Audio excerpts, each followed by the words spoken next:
దేవుని నామానికి మహిమ కలుగును గాక. చేరువచ్చినటువంటి దేవుని పిల్లలైన మీ అందరికీ మన ప్రభువును రక్షకుడైన యేసుక్రీస్తు వారి పేరిట అందరూ కూడా వందనాలు. ప్రేమిన వాళ్ళారా, దేవుని యొక్క మాటలను, దేవుని యొక్క వాక్యమును మనం ఆలోచన చేద్దాం. మరి ఈరోజు బైబిల్ యొక్క పాఠ్యాంశాల కంటిన్యూషన్ కాకుండా వేరే సబ్జెక్టు మాట్లాడడానికి మరి నేను ముందుకు తీసుకొని వెళ్తూ ఉన్నాను. ఈరోజు మనం మాట్లాడుకోబోయేటువంటి విషయము హతసాక్షులు అనేటువంటి విషయాన్ని ఈరోజు మనం మాట్లాడుకుందాం. మళ్ళా దేవుని చిత్తమైతే వచ్చే వారం నుండి మనము సంఖ్యాకాండం యొక్క కంటిన్యూషన్ అనేది మాట్లాడుకుందాం. ప్రేమిన వాళ్ళారా, బైబిల్ గ్రంథంలో ఎంతోమంది భక్తులు ఎందరో బైబిల్ రాయబడినటువంటి కాలంలో మాత్రమే కాదు కానీ దాని తర్వాత కాలంలోనూ దాని మధ్య కాలంలోనూ కూడా దేవుని కొరకు హతసాక్షులైన వారిని ఎందరినో మనం చూస్తూ ఉంటాం. అలా హతసాక్షులుగా అయినటువంటి వారిని గూర్చి బైబిల్ గ్రంథంలో అనేక మందిని లెక్కించడం కూడా మనం చూసాం. కానీ అనేక మంది రాయబడని వారు కూడా బైబిల్ గ్రంథంలో ఉన్నారు. ఈరోజు మన కళ్ళ ముందే అనేక మంది సేవకులు కొట్టబడుతూ చంపబడుతూ దేవుని యొక్క పరిచర్యలో వారు నేల కొరుగుతూ ఉన్నారు. దీనికి గల కారణం ఏంటి అంటే మతోన్మాదం. దేవుని పట్ల, యేసుక్రీస్తు వారి పట్ల వారికి ఉన్నటువంటి ద్వేషం. కేవలము ఒకే ఒక్క కారణము, వారి యొక్క ఉనికి అంతరించిపోతుంది, వారి యొక్క ఉనికి తగ్గిపోతుంది అని ఒకే ఒక్క కారణము చేత అడిగేవారిని, ఎదిరించే వారిని కొట్టడము, చంపడము ఈరోజు సమాజం చేస్తూ ఉంది. ఒకానొక దినాన ప్రభువైన యేసుక్రీస్తు వారిని గూర్చి లోకము ఆయన వెంబడిపోతూ ఉంది, మనం ఏం చేస్తున్నాము అని మాట్లాడుకుంటున్నటువంటి యూదా మత పెద్దల యొక్క మాటలు కూడా బైబిల్ గ్రంథంలో మనము చూస్తున్నాము. లోకమంతా ఆయన వెంబడి వెళ్ళిపోతుంది. ఇలా అయితే మన మతాలన్నీ ఖాళీ అయిపోతాయి, ఇలా అయితే మనమందరం దుకాణం సర్దుకోవలసి వస్తుంది అని ప్రేమిన వాళ్ళరా, యేసుక్రీస్తు వారి కాలంలో ఎన్నో ఎన్నో విప్లవాలు, ఎన్నో త్యాగపూరితమైనటువంటి చర్యలను మనం బైబిల్ గ్రంథంలో చూస్తున్నాం. ఆ కాలం నుండి ఈ కాలం వరకు ఈ పరంపర అనేది కొనసాగుతూనే ఉంది. సేవకులు చనిపోవడము, వాక్యాన్ని ప్రకటించేవారు చంపబడము క్రొత్త ఏమీ కాదు. ఇది మనం ఇప్పుడు ఒరిస్సా ప్రాంతం నుండి ఈ మాటలు మాట్లాడుకుంటున్నాం. గమనించాలి వీడియో చూస్తున్న వారు కూడా. 1999వ సంవత్సరం, బాగా వినండి, 1999వ సంవత్సరము అక్టోబర్ 29, 28, 29, 30 తేదీల్లో ఒక తుఫాన్ వచ్చింది ఒరిస్సాకి. ఎంతమంది గుర్తుంది? ఎంతమంది తుఫాన్లో ఉన్నారు? తుఫాన్లో లిటరల్గా ఉన్నారు. నేనున్నాను. నేను అప్పుడు 5వ తరగతి చదువుతున్నాను. 1999లో 5వ తరగతి చదువుతున్నాను. ఇక్కడ ఈ ఇంటిలోనే ఇక్కడ ఒక ఇల్లు ఉండేది మాకు. అది కమ్మల పాక లాంటిది, గట్టి పాక కట్టబడినటువంటిది. పక్కన మా పెద్దమ్మ వాళ్ళ ఇల్లు ఉండేది, అక్కడ ఉంటున్నాం మేము, చదువుకుంటాం, నేను మా చెల్లి, చిన్న వయసులో. ఆ సమయంలో జరిగింది తుఫాను. ఆ టైంలో ప్రసాద్కి 6 నెలలు సుమారుగా వయసు. ఏ ప్రసాద్కి? ఆ ప్రసాద్కి, మన పెళ్ళైన ప్రసాద్కి. ఆ సమయంలో అంటే కరెక్ట్గా 25 సంవత్సరాల క్రిందట జరిగిన ఇన్సిడెంట్. మీకు తెలుసా, ఒరిస్సా ప్రాంతంలో చచ్చిపోయిన వాళ్ళు ఎంతమందో తెలుసా మీకు? ఆ తుఫానుకి ఎప్పుడైనా ఊహించారా? అలాంటి న్యాచురల్ ఈవెంట్స్ అనేవి అంతకుముందు చాలా రేర్గా జరిగాయి. ఆ సమయంలో చచ్చిపోయిన వాళ్ళ యొక్క సంఖ్య 9887 మంది కేవలము ఒరిస్సా ప్రాంతంలో. అందులో ఎక్కువ జగత్సింగ్పూర్ డిస్టిక్లోనే 8000 మంది చచ్చిపోయారు. ఒరిస్సా మొత్తం మీద చచ్చిపోయిన వాళ్ళ సంఖ్య 9887. తప్పిపోయిన వాళ్ళు 20 మంది, గాయాల పాలైన వారు 2500 మంది. ఒకే ఒక్క తుఫానుకి 3 నిమిషాల గాలి. ఎంత? Only 3 minutes. గాలి యొక్క వేగము 260 కిలోమీటర్లు లెక్కల ప్రకారం. కానీ అమెరికా నుండి వచ్చినటువంటి సమాచారం, ఆ సమయంలో వచ్చినటువంటి వార్తల సమాచారం ప్రకారము 350 కిలోమీటర్ల వరకు గాలి వీచినట్లుగా వారు తెలియజేశారు. ఎందుకంటే అప్పటికి మన భారతదేశానికి అంత పెద్ద టెక్నాలజీ లేదు. ఎందుకు ఈ తుఫాను గురించి నేను చెప్తున్నానంటే, జాగ్రత్తగా వినాలి యావత్ ప్రపంచం.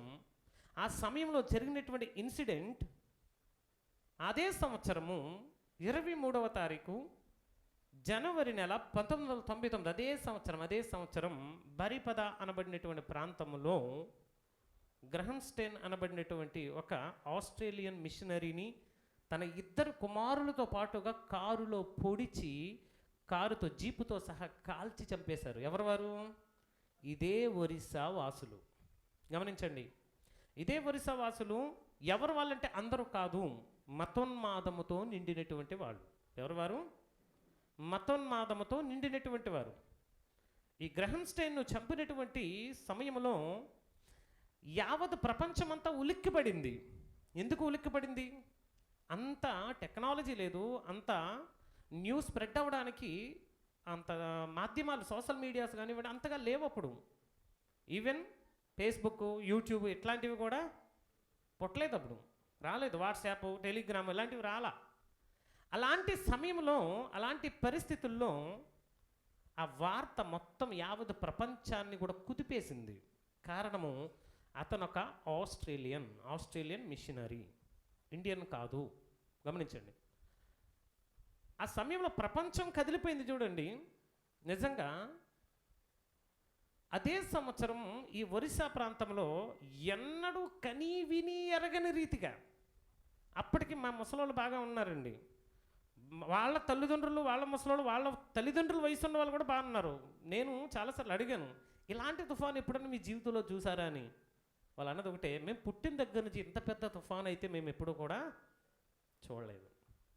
ఎందుకు జరిగింది అంటే, ఇన్సిడెంట్ ఒకే ఒక్కటి లింక్డ్, ఆస్ట్రేలియన్ మిషనరీ యొక్క దహనం. వేరే ఏ కారణం లేదు. సడన్లీ అక్టోబర్ నెల లాస్ట్ మూమెంట్లో ఆ వచ్చినటువంటి తుఫాన్ ఏదైతే ఉందో, మీకు తెలుసా, అప్పటి నుండి తుఫాన్లకి పేర్లు ఎట్టడం మొదలెట్టారు. అంటే అంతకు ముందులో ఏమంటే అంత పెద్దగా పట్టించుకునేవారు కాదు. అప్పటి నుంచే దానికి సూపర్ సైక్లోన్ అని పేరు పెట్టి, అప్పటి నుంచి వస్తున్న ప్రతి తుఫానుకు కూడా ఒక పేరు పెట్టడం అక్కడ మనం గమనిస్తాం. ఈ ఇన్సిడెంట్ జరిగిన తర్వాత ఒరిస్సా ప్రాంతంలో భక్తి పెరిగింది. ఏ ప్రాంతంలో అయితే గ్రహంస్టైన్ గారు చనిపోయారో, వారి పిల్లలతో సహా కాల్చివేయబడ్డారో, ఆ ప్రాంతానికి మేము వెళ్ళాం. మొన్న డిసెంబర్లో వెళ్ళాం. ఆ ప్రాంతాలు చూసినప్పుడు ఆయన చేసిన పరిచర్యలు చూసి నిజంగా గుండె తరుక్కుపోయిందండి. ఎంతమంది కుష్ఠరోగుల కొరకు ఎన్ని స్థలాలు కొని వాళ్ళ కొరకు ఫ్రీగా లెప్రసీ హోమ్స్ కట్టించి వాళ్ళకి సేవా పరిచర్య చేస్తే, కొంతమంది అడిగాము, కొంతమంది కుష్ఠరోగులు అక్కడ ఉన్నారు, దగ్గరికి వెళ్ళి అడిగాను నేను, అమ్మా మీరు ఎక్కడి నుంచి వచ్చారంటే, మేము 500 కిలోమీటర్ల దూరం నుండి వచ్చామండి, 6 సంవత్సరాలుగా ఇక్కడే ఉంటున్నామన్నారు. ఎంత దూరం నుంచి వచ్చారు? 500 కిలోమీటర్ల దూరం నుండి కూడా వచ్చారు. ఎందుకు? ఏ ఒరిస్సాలో ఎక్కడ కూడా లెప్రసీ హోమ్స్ లేవా? హాస్పిటల్స్ లేవా? ఉన్నాయి. ఉన్నప్పటికీ కూడా వాళ్ళు ఎందుకు ఇక్కడ వచ్చారంటే, ఇక్కడ క్రీస్తు ప్రేమ కనబడుతుంది. దేవునికి స్తోత్రం కలుగునుగాక. ఎందుకు వచ్చారు వాళ్ళు? క్రీస్తు ప్రేమ, దేవుని ప్రేమ కనబడుతుంది ఇక్కడ. అక్కడ మరికొంతమందిని మేము ఇంటర్వ్యూ చేసాం. అతనికి ఆ జీప్ను తోలేటువంటి డ్రైవర్గా పనిచేసినటువంటి సహోదరుడు. ఆ సమయంలో ఆ అర్ధరాత్రి వారు ఒక చిన్న గూడెంలో నిద్రపోతూ ఉన్నారు. గ్రహంస్టైన్ గారు, ఫిలిప్ తిమోతి అనే 2 కుమారులతో పాటు వారు కారులో నిద్రపోతున్నారు. అలాగే ఆ పాప మరియు గ్రహంస్టైన్ గారి యొక్క మిస్సెస్, వాళ్ళు వేరొక పాకలో, ఒక చిన్న ఇంట్లో, ఆడవారు కాబట్టి చిన్న ఇంట్లో నిద్రపోతూ ఉన్నారు. ఆ ఇన్సిడెంట్ జరిగినప్పుడు మిగిలిన వాళ్ళందరూ పారిపోయారు. ఆ ఇన్సిడెంట్ కొంతమంది 50 మందికి పైగా కర్రలతో వచ్చి, సోలాలతో వచ్చి, గుణపములతో వచ్చి వాళ్ళు ఏం చేశారు ఆ టైంలో? పొడి చేసరికి, కాల్చేసరికి ఏం జరిగింది? మొత్తం ప్రపంచమంతా కూడా అట్టుడికిపోయింది.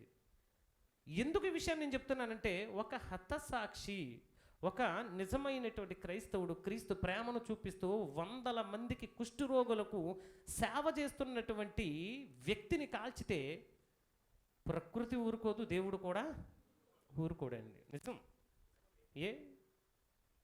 ఈ ఒరిస్సా వాసులు ఎందుకు చేరదీయలేదు వారిని? ఈ ఒరిస్సాలో ఉన్నటువంటి మతాలు ఎందుకు చేరదీయలేకపోయాయి? ఎందుకు అతనే చేరదీశాడు? ఎందుకు అతనే పరిచర్య చేశాడు? అతను ఏమైనా పెద్ద ధనవంతుడా? ఇక్కడికి అన్నీ వదిలేసి వచ్చాడు.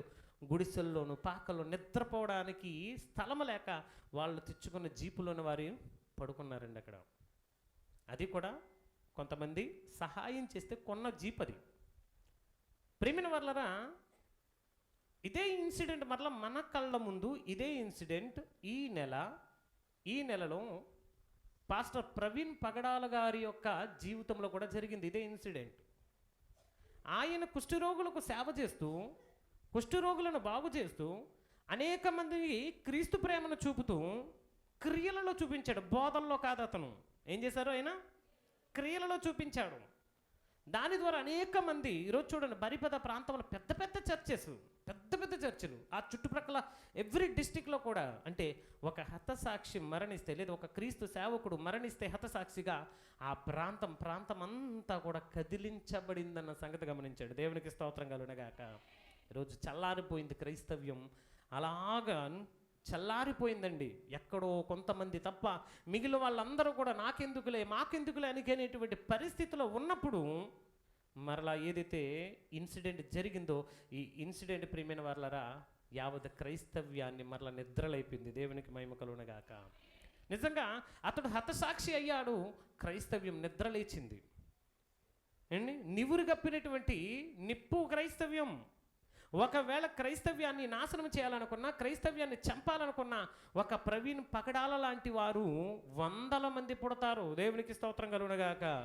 ప్రతి ఒక్కరూ కూడా క్రీస్తు కొరకు చనిపోవడానికి సిద్ధంగా ఉంటారు. గమనించండి, ఒక ప్రవీణ్ పగడాల గారు మాత్రమే కాదు కానీ అనేక రాష్ట్రాలలో అనేక మంది సేవకులు మరణిస్తూ ఉన్నారు. అదే రోజు హైదరాబాద్లో కూడా ఒక సేవకుడిని ఒక ట్రావెల్ బస్సు గుద్ది చంపేసిందండి. పోనీ యాక్సిడెంట్ అనుకుందాం, కానీ కావాలని హత్య చేసినటువంటి ప్రాంతాలు అరుణాచల్ ప్రదేశ్ కానివ్వండి, మిజోరాం ప్రాంతంలో కానివ్వండి, ఇటు సైడ్ నాగాలాండ్ కానివ్వండి, ఇటు సైడు ఛత్తీస్గఢ్లో కానివ్వండి, ఎన్ని దారుణాలు ప్రేమైన వాళ్ళ. వీటన్నిటికీ కూడా ఈ ప్రపంచం లెక్క చెప్పాల్సి ఉంటుంది. కారణం ఏంటంటే ఒక మాట బైబిల్లో రాయబడింది, బలిపీఠమునకును మధ్య రాళ్లతో కొట్టబడి చంపబడినటువంటి బరకీయ కుమారుడైనటువంటి జకర్యా రక్తం వరకు, ఎక్కడి నుంచి హెబేలు రక్తం మొదలుకొని జకర్యా రక్తం వరకు కూడా ఆ యొక్క రక్తము యొక్క అపరాధము ఈ ప్రపంచం మీద ఉంటుందని బైబిల్ చెప్తుంది. ప్రియమైన వాళ్ళరా, ప్రవీణ్ గారిని కొట్టి చంపారు, ఇది అందరికీ తెలుసు. యాక్సిడెంట్గా చిత్రీకరించారు, ఇది అందరికీ తెలుసు. వాస్తవం ఏంటనేది కూడా అందరికీ తెలుసు. నిజాలు ఏంటన్నది అందరికీ తెలుసు. మత కల్లోహాలు రేగుతాయేమో అని, మతాల మధ్య గొడవలు వస్తాయేమో అని ఆ యొక్క పోస్ట్ మార్టం రిపోర్ట్ని సరిగ్గా రానివ్వట్లేదు. కానీ వాస్తవం వాళ్ళకి తెలుసు, ప్రపంచానికి కూడా తెలుసు. ఇక్కడ వాస్తవాన్ని ఎవ్వరు కూడా సమాధి చెయ్యలేరు అన్న సంగతిని మనము మర్చిపోకూడదు. నిజాన్ని ఎవరు కూడా దాచిపెట్టలేరు. ఇలా చనిపోయినటువంటి వారిని నిజాలను దాచిపెట్టే బదులు, నిజాలను మభ్యపెట్టే బదులు ప్రియమైన వాళ్ళరా, పెట్టరేగిపోతున్నటువంటి ఉగ్రవాదాన్ని ఆపడానికి ప్రభుత్వాలు ప్రయత్నం చేయాలి. పెట్టరేగిపోతున్నటువంటి మతోన్మాదాన్ని, అది క్రైస్తవుడైనా, ముస్లిం అయినా, హిందూ అయినా, ఎవరైనా సరే మతోన్మాదంతో మాట్లాడితే అలాంటి వారిని ఏం చేయాలి? ఖచ్చితంగా శిక్షించాలి. తప్పే. ఒకరి మతాన్ని దూషించడం, ఒకరి మతాన్ని నిందించడం చాలా చాలా తప్పు. ఫస్ట్ ప్రవీణ్ గారు 200 మందికి పైగా చిన్నపిల్లలను చేరదీసి అనాథాశ్రమాలను నడిపిస్తున్నటువంటి వ్యక్తి. ఆయన నిస్వార్థంగా, ఆయనకు 2 సాఫ్ట్వేర్ కంపెనీస్ ఉన్నాయి.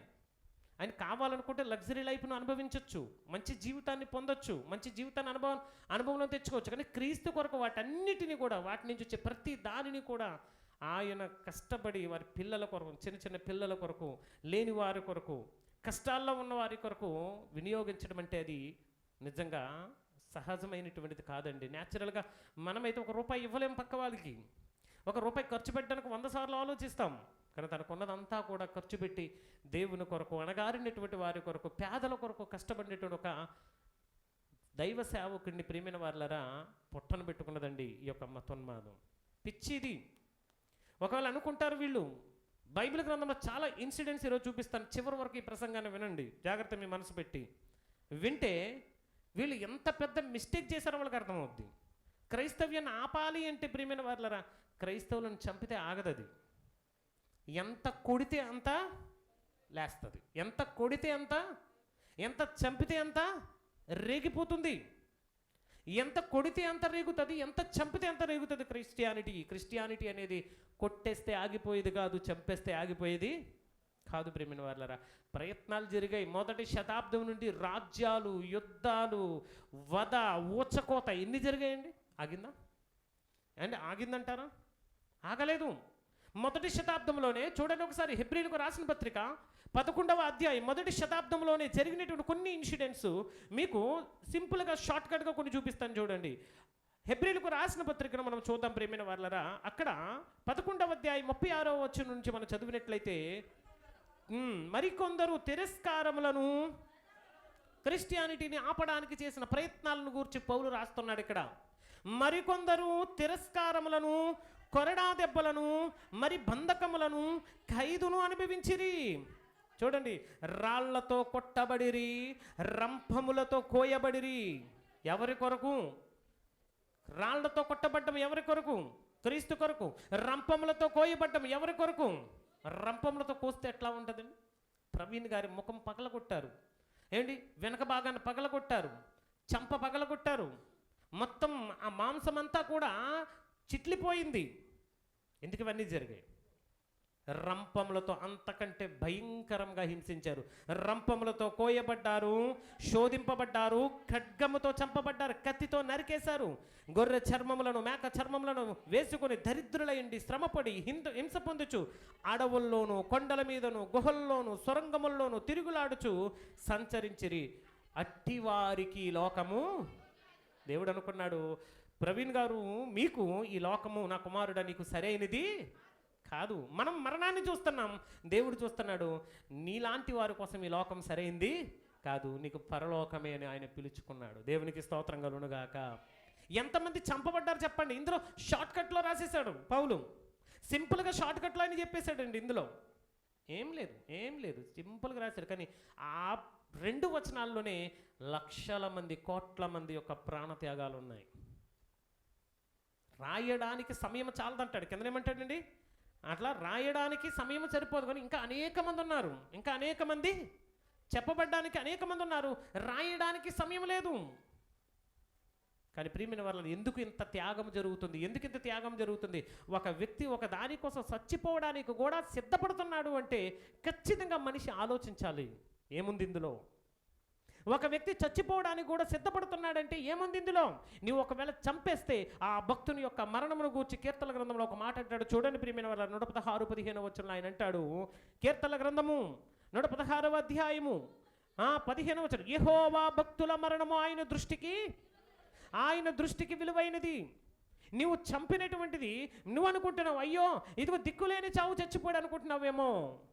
ఆయన చావు దేవుని దృష్టికి ఎలాంటిదట? విలువ కలిగినటువంటి చావు, విలువ కలిగినటువంటి మరణం. నిజంగా ఒక క్రైస్తవునికి అలాంటి మరణం రావడం అదృష్టం అని చెప్తాను నేనైతే. దేవునికి స్తోత్రం కలుగునుగాక. నమ్ముతారా మీరు? ఒక క్రైస్తవునికి హతసాక్షి అవ్వడం అనేది అదృష్టం. అది అందరికీ రాదు, అది అందరికీ రాదు. అలాగని అందరూ కూడా ఊరికి హతసాక్షులు అమ్మని నేను చెప్పట్లా. ఒకవేళ నీ మరణం హతసాక్షిగానే అవ్వాలని ఉంటే ఖచ్చితంగా దానిని నువ్వేం చేయాలి? స్వీకరించాలి. గమనించారా? ఒకే ఒక విషయం, ప్రవీణ్ పగడాల గారు మరణించిన తర్వాత ఆయన శవము కూడా నవ్వుతుంది. దేవునికి స్తోత్రం కలుగునుగాక. అంటే ఆయన డెడ్ బాడీ నవ్వుతుంది, ఆయన నోరు స్మైలీతో ఉంది. కారణం ఏంటి చెప్పండి? మరణాన్ని ఏంటి స్వీకరించడం సంతోషంగా. దేవునికి మహిమ కలుగునుగాక. మరణాన్ని నిజంగా తను కొడుతున్న వారిని, తను చంపుతున్న వారిని చూసి స్తెఫను వలె, ప్రభు నా ఆత్మని నీ చేతికి అప్పగిస్తున్నాను, వీరు ఏమి చేయుచున్నారు, వీరు ఎరుగరు కనుక ఈ నేరం వారి మీద మోపకమని చిరునవ్వుతో చావును అంగీకరించినటువంటి గొప్ప హతసాక్షి ప్రవీణ్ గారు. దేవునికి స్తోత్రం కలుగునుగాక. నిజంగా అలాంటి గొప్ప దైవజనులు మన మధ్య లేరనేటువంటి బాధ తప్ప ఆయన పొందినటువంటి మరణము దేవుని దృష్టికి విలువైనది. ఆయన మరణము ద్వారా అనేక మంది ఈరోజు చైతన్యం అవ్వాలి. ఆయన మరణం ద్వారా అనేక మంది లేవాలి. ఇంకెంతకాలం నిద్రపోయే సేవలు ఇవన్నీ? ఇంకెంతకాలం నిద్రపుచ్చేటువంటి సేవలు? నా సంఘము, నా సంఘము, నా సమాజము, నా కానుకలు, నేను నేను నేను అనుకుంటూ బ్రతికామనుకోండి, నిజంగా అది సేవ అంటారా? దోపిడీ. అది నిజంగా ఈరోజు హైందవులు అనేక మందిని నిందించడానికి కారణం ఎవరు చెప్పండి? నిద్రపోతున్న సోమరులైన సేవకులు కాదంటారు? నిద్రపోతున్నటువంటి సంఘాలు కాదంటారా? పౌరుషం లేనటువంటి సంఘాలు కాదంటారా? ఏంటి, ఏదైనా మీటింగ్ అయితే తండోపతండాలుగా వెళ్ళిపోతున్నారే, గుంపులు గుంపులుగా. నిజం చెప్పాలి అంటే ఏదైనా ఇన్సిడెంట్ కోసం కదిలి రెండరు అంటే ఎంతమంది వస్తారు చెప్పండి? ఏంటి, రండి ఈరోజు మనం ర్యాలీ చేద్దామంటే వస్తారా? మీలో వస్తారా? పదండి పక్కింటికి మీటింగ్, ఆ పక్క ఊర్లో కాదు, ఓ దేశం దాటి మీటింగ్ జరుగుతుందంటే ఏం చేస్తాం? ఆటోలు ఎట్టుకొని తెప్పలు వేసుకొని కత్తామంటుకు వెళ్ళిపోతాం అవసరమైతే. కానీ అసలైన దానికోసం నిలబడదాం రండి అంటే మాత్రం నిలబడే సేవకులు ఈరోజు లేరు. ఏంటి, ఎంతమంది ఎన్ని రాష్ట్రాల నుంచి ఆ ప్రాంతాలకు వెళ్ళి అక్కడ ఉన్నటువంటి వారికి మద్దతునిస్తూ, ఏంటి ప్రభుత్వం అలాగే చేస్తుంది. ప్రభుత్వం ఒకటే చేస్తుంది, అందరి మధ్య గొడవలు లేకుండా ఉండాలని చూస్తుంది. కానీ మతోన్మాదులు ఊరుకోరండి, వాళ్ళు రెచ్చగొడుతూనే ఉంటారు.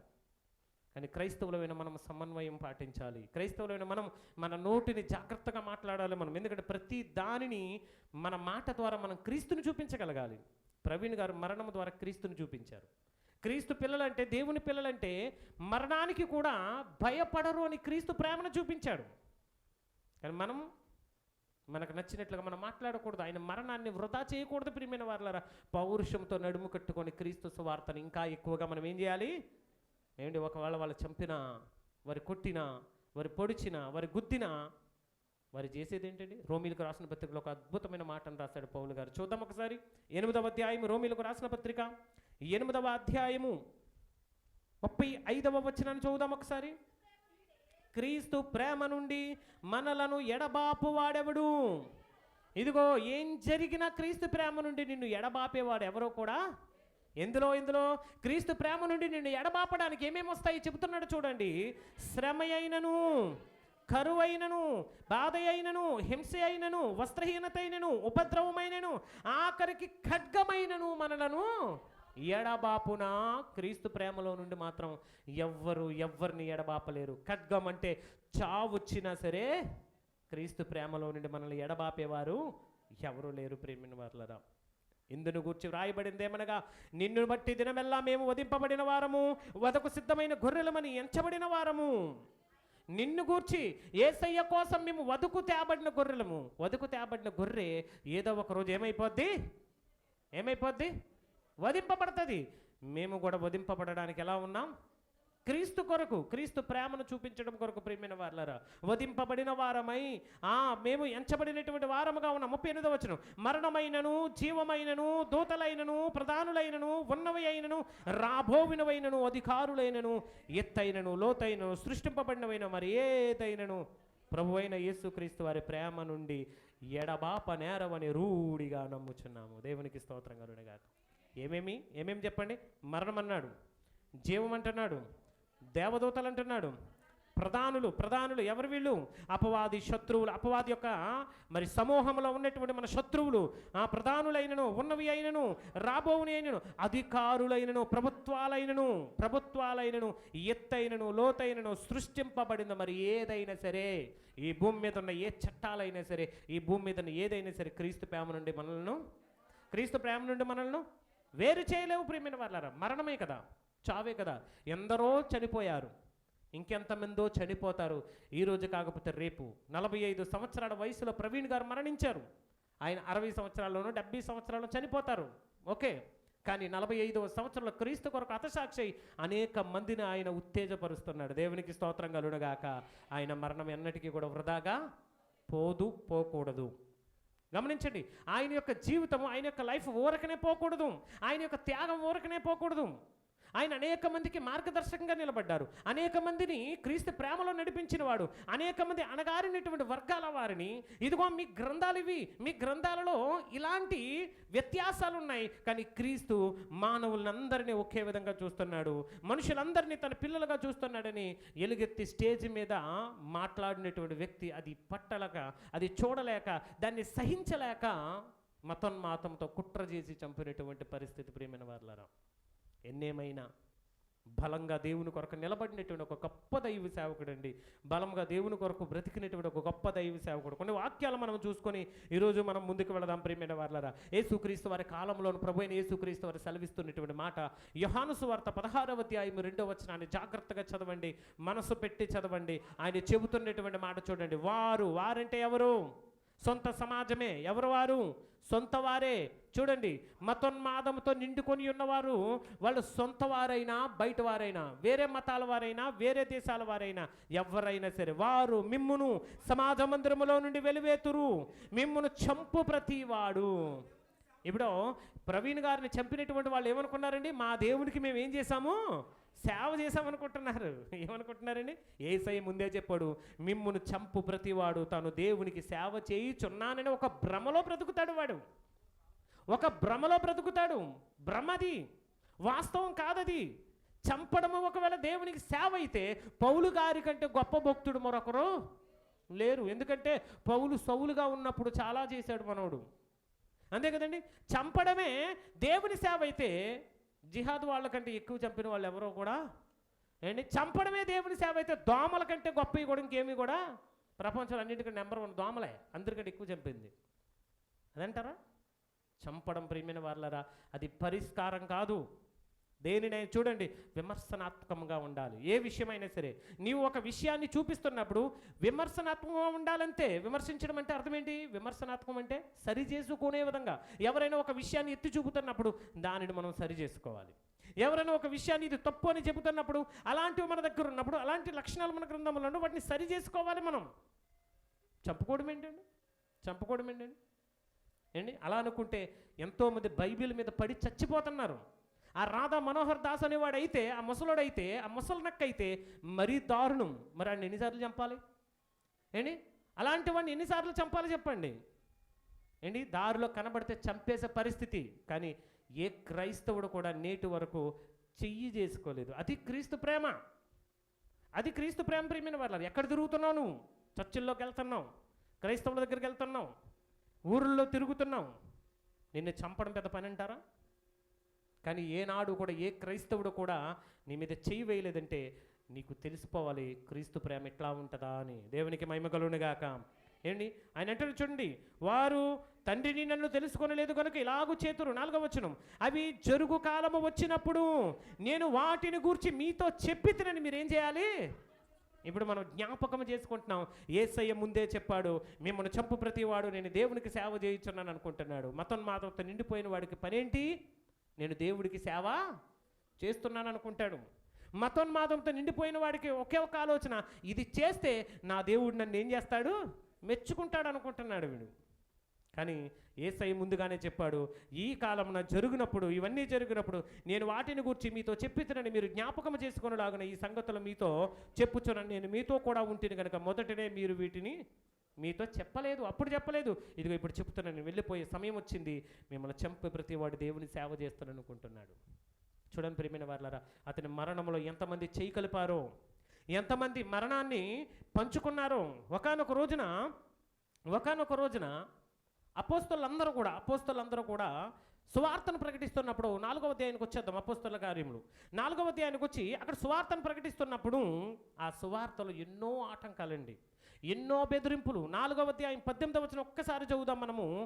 వారిని పిలిపించి మీరు యేసు నామమును బట్టి ఎంత మాత్రం మాట్లాడకూడదు, బోధింపకూడదని వారికి ఏం చేశారు?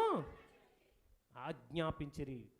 మీరు యేసు నామమును ప్రకటించకండి, యేసుక్రీస్తు వారిని గురించి ప్రకటించకండి. ఇది అన్య దేశస్తుల మతం అండి, ఇది బ్రిటిష్ వాళ్ళ మతం అండి అంటారు. ఎవడు చెప్పాడు బ్రిటిష్ వాడు మతం అని? బ్రిటిష్ వాడు వచ్చింది మొదటి శతాబ్దంలోనే తోమా అనేటువంటి ప్రభు అయిన యేసుక్రీస్తు వారి శిష్యుడు ఈ యొక్క భారతదేశానికి వచ్చి మొట్టమొదటి సువార్తను ప్రకటించినప్పుడు నమ్మిన మొట్టమొదటి వ్యక్తి ఎవరో తెలుసా?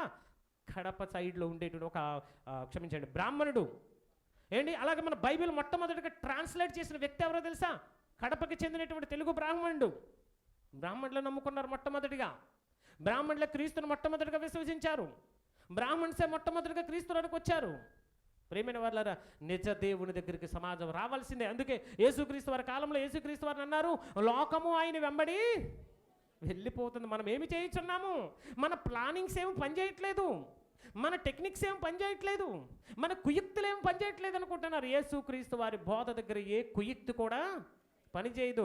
డబ్బిస్తే క్రిస్టియానిటీ వచ్చేస్తుంది అనుకుంటున్నారు. బ్రిటిష్ వాళ్ళు డబ్బులు ఇస్తున్నారు అనుకుంటున్నారు. మోదీ గవర్నమెంట్ వచ్చి 15 సంవత్సరాల దగ్గర మూడోసారి గెలిచింది. ఏంటి మొత్తం ఫండ్స్ అన్నీ ఆగిపోయి, ఫారెన్ ఫండ్స్ అన్నీ. మరి క్రిస్టియానిటీ తగ్గిపోవాలి కదా. డబ్బులు ఇస్తే క్రైస్తవ్యం పెరుగుతుంది అనుకుంటే మోదీ గవర్నమెంట్ వచ్చిన దగ్గర నుంచి ఫారెన్ ఫండ్స్ అన్నీ కూడా ఆగిపోయాయి. సంస్థల దగ్గర నుంచి వచ్చేటువంటి డబ్బులన్నీ ఆగిపోయి, ఆఖరి కేఏ పాల్ లాంటి వాడిని అయితే ఒక కమేడియన్ని చేసేశారు. వేల కోట్ల రూపాయలు సంపాదించినటువంటి అధిపతి, విమానం, సొంతంగా విమానం ఉంది ఆ సేవకునికి. అలాంటి వాడిని ఏం చేశారండి, ఒక కమేడియన్లా మార్చేశారు. పోన్లేండి, మార్చేశారు, అయిపోయింది. మరి డబ్బులు ఆగిపోయిన తర్వాత ఏమవ్వాలి? డబ్బులు ఆగిపోయిన తర్వాత ఏమవ్వాలి? డబ్బులు ఆగిపోయిన తర్వాత ఏం జరగాలి చెప్పండి? ఏమైంది?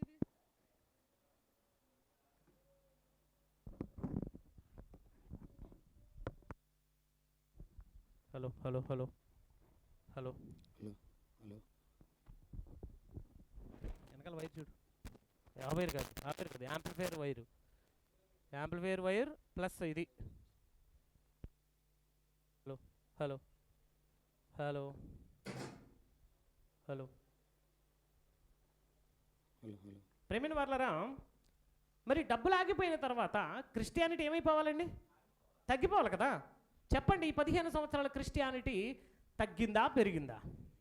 డబ్బులు ఇస్తే క్రిస్టియానిటీ పెరుగుతుంది అనుకుంటే ఈరోజు మేమెందుకు పేదోళ్ళలో ఉంటాం చెప్పండి? పోనీ మీకు ఇస్తాం, మీరు నమ్మేసుకుంటారా? పోనీ ఎంత ఇచ్చి ఉంటారనుకుంటారు ఒక్కొక్కరికి?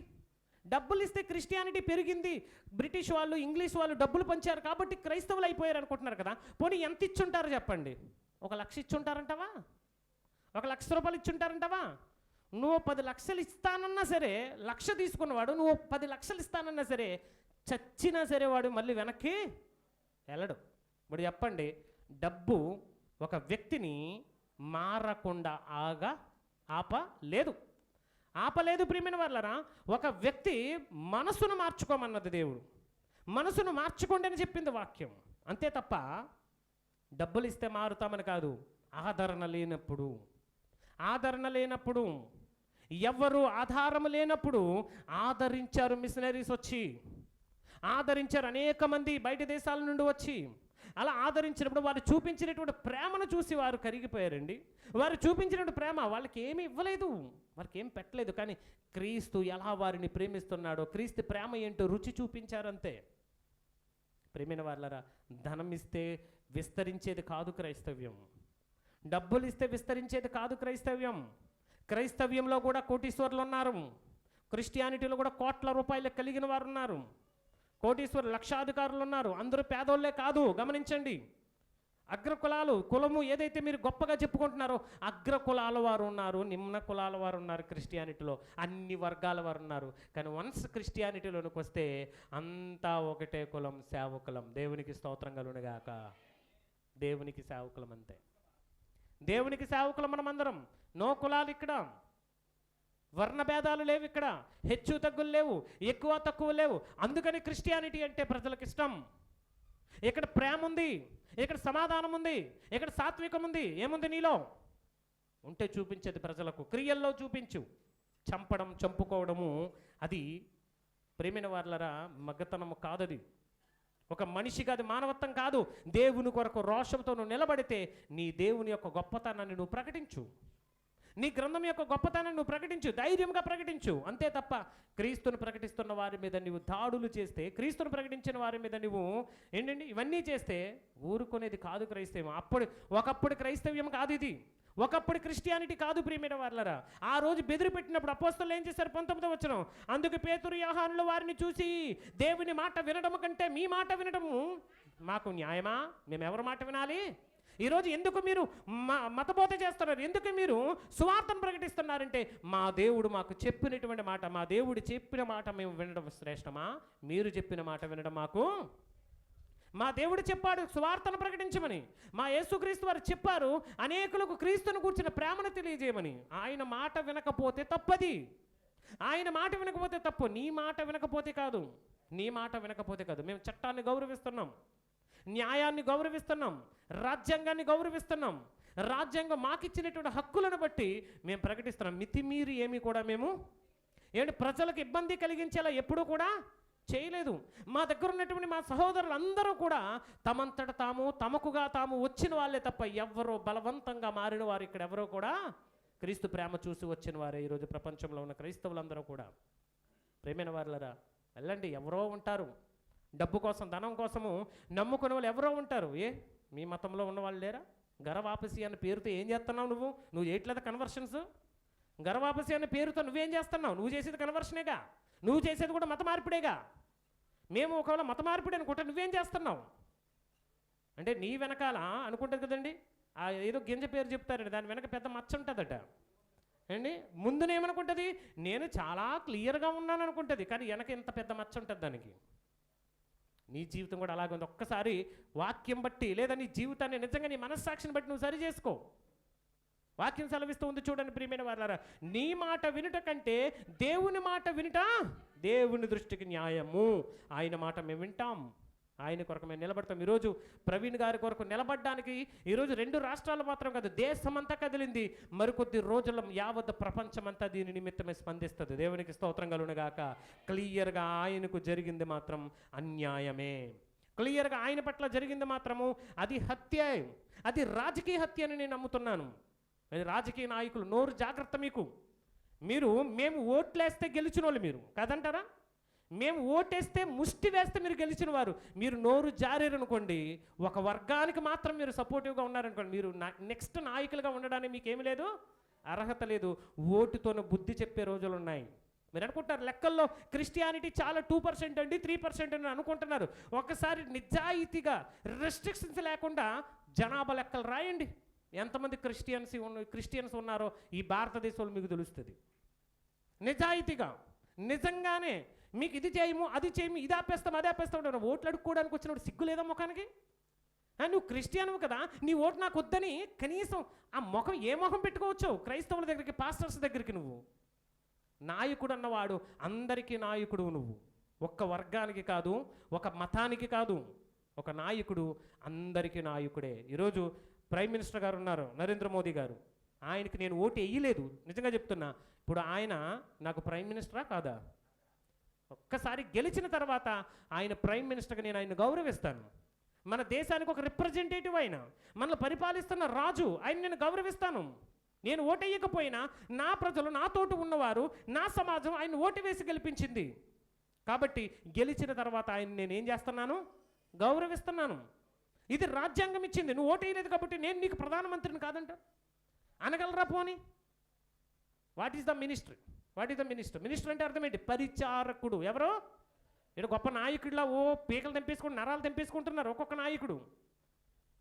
అదే నరాలు ప్రజలు తెంచుకున్నారనుకోండి, నెక్స్ట్ ఎలక్షన్లో డిపాజిట్లు ఉండవు. జాగ్రత్త. క్రిస్టియానిటీని అంత తక్కువ అంచనా. ఇక్కడ మత ప్రాతిపదికన గెలిచిన ఏ పార్టీ శాశ్వతంగా ఉన్నట్లుగా చరిత్రలో లేదు. దానికి పతనమే. ఒరిస్సా రుచి చూపించింది. 1999 తర్వాత ప్రియమైన వారులారా, ఏ మత ప్రాతిపదికన అయితే హత్య జరిగిందో, గ్రహన్స్టీన్ గారిని చంపారో, ఆ తర్వాత నుంచి 25 సంవత్సరాల కంటిన్యూగా నీకు ఓటమి వచ్చింది. మర్చిపోయావా? ఓడిపోతూనే ఉన్నావు, గెలవనే లేదు. ఒరిస్సా కంటే పెద్దోడువా? ఒరిస్సా చీఫ్ మినిస్టర్ నవీన్ పట్నాయక్ గారు ఉన్నప్పుడు మన భారతదేశంలో బెస్ట్ చీఫ్ మినిస్టర్ అవార్డ్స్ చాలాసార్లు వచ్చాయి ఆయనకి. చెప్పండి, ఆయన హిందువు కాదా? ఆయన హిందువు కాదంటారా? ఆయన హిందువే, కానీ అన్ని మతాలను కూడా గౌరవించిన వ్యక్తి, చదువుకున్నవాడు, సభ్యత తెలిసినవాడు, జ్ఞానం ఎరిగినవాడు. రాజకీయం కోసం, సమాజం కోసం పెళ్ళే చేసుకోలేదు ఆయన. రాజకీయ వారసత్వమే లేదు ఆయనకి. 25 సంవత్సరాలు అంతకుముందు వాళ్ళ నాన్న, తర్వాత ఆయన ఒరిస్సాని నీ మతతత్వ పార్టీ టచ్ చేయలేకపోయింది. మళ్ళీ అదే మతం రంగు పూనుకొని ఈ సంవత్సరం ఒరిస్సాలో గెలిచావు తప్ప, లేకపోతే గెలవడానికి కూడా నీకు అవకాశమో లేదు. గమనించండి, దేవుని యొక్క ఆజ్ఞ లేకుండా ఏది జరగదు. మేము దీన్ని కూడా గౌరవిస్తాం. ఏ పార్టీ వచ్చినా ఏదొచ్చినా మేము గౌరవిస్తున్నాం. కారణం అది దేవుని నిర్ణయం. దానియేలు గ్రంథంలో ఉన్న రాయబడినటువంటి మాట, భూమి మీద ఏ ప్రభుత్వం ఉండాలన్న పరలోకంలో దేవుని యొక్క ఆజ్ఞ ఉంటుంది. కాబట్టి ఎవరు వచ్చినా ఎవరు గెలిచినా దాన్ని మేము గౌరవిస్తాం. అంటే మేము మీ ప్రజలమై ఉన్నాము, మేము మీ యొక్క మరి నియోజకవర్గమై ఉన్నాము, మమ్మల్ని ప్రేమతో జాగ్రత్తగా చూసుకోవాల్సిన బాధ్యత నాయకుడా, ఓటు వేసినటువంటి నాయకుడా నువ్వు జాగ్రత్తగా చూసుకోవాలి. ఒకవేళ తేడా వస్తే 5 సంవత్సరాలు నువ్వు బాధపడతావేమో. ఆఫ్టర్ 5 ఇయర్స్, 5 సంవత్సరాల తర్వాత ప్రజలే నాయకులు. గమనించండి, నీకంటే గొప్పవాడు నెబుకద్నెజర్. అలాంటి వాడు నెబుకద్నెజర్ అలాంటి వాడండి. నీకంటే గొప్పవాడు అనుకున్నాడు, ఇదంతా నాదే, నా ప్రభావమే అనుకున్నాడు. గడ్డి తినిపించాడు. ఏం తినిపించాడు? గడ్డి. గడ్డి మనిషి అన్నాడు ఎవడని తింటాడండి? డాక్టర్ అంటాడు గోధుమ గడ్డి జ్యూస్ చేసుకో తాగండి అంటున్నాడు డయాబెటిక్ పేషెంట్ల కోసం. ఏమంట అండి? రోగానికి మందు. పచ్చిగడ్డి నోటితో తినడం మొదలెట్టాడు. పశువు వలె గోర్లు పెరిగిపోయాయి, శరీరం అంతా రోమాలు వచ్చేసాయి. అడవి జంతువుల మధ్య బ్రతికాడు. మళ్ళీ మారు మనసు వచ్చిన తర్వాతే అతనికి ఆ రాజ్యం ఇచ్చాడు 3.5 సంవత్సరాలు సుమారుగా. అండి, నెబుకద్నెజరు ప్రపంచాన్ని పరిపాలించినటువంటి బాబిలోనియన్ సంస్కృతి గురించి మీకు తెలియకపోక ఉండదండి. చరిత్రలో మీరు చదువుకున్నారు. బబులోను సంస్థానాలలో ఒక గొప్ప సామ్రాజ్యం నెబుకద్నెజర్ది. హ్యాంగింగ్ గార్డెన్స్, ప్రపంచ వింతలలో ఒక వింత. 7 వింతలు ప్రపంచంలో ఉంటే అందులో ఒక వింత హ్యాంగింగ్ గార్డెన్స్. ఎవరిదది? నెబుకద్నెజర్ది. బైబిల్లో రాయబడింది, గడ్డి తినిపించాడు. దేవుని దగ్గర నువ్వు నేనని లేదు, నీకంటే గొప్పవారు, నీకంటే పలుకుబడి ఉన్నవారు. ఆఫ్టర్ నువ్వు ఒక రాష్ట్రానికి, అతను ప్రపంచానికే చక్రవర్తి. ఎవరు? ప్రపంచానికి చక్రవర్తి.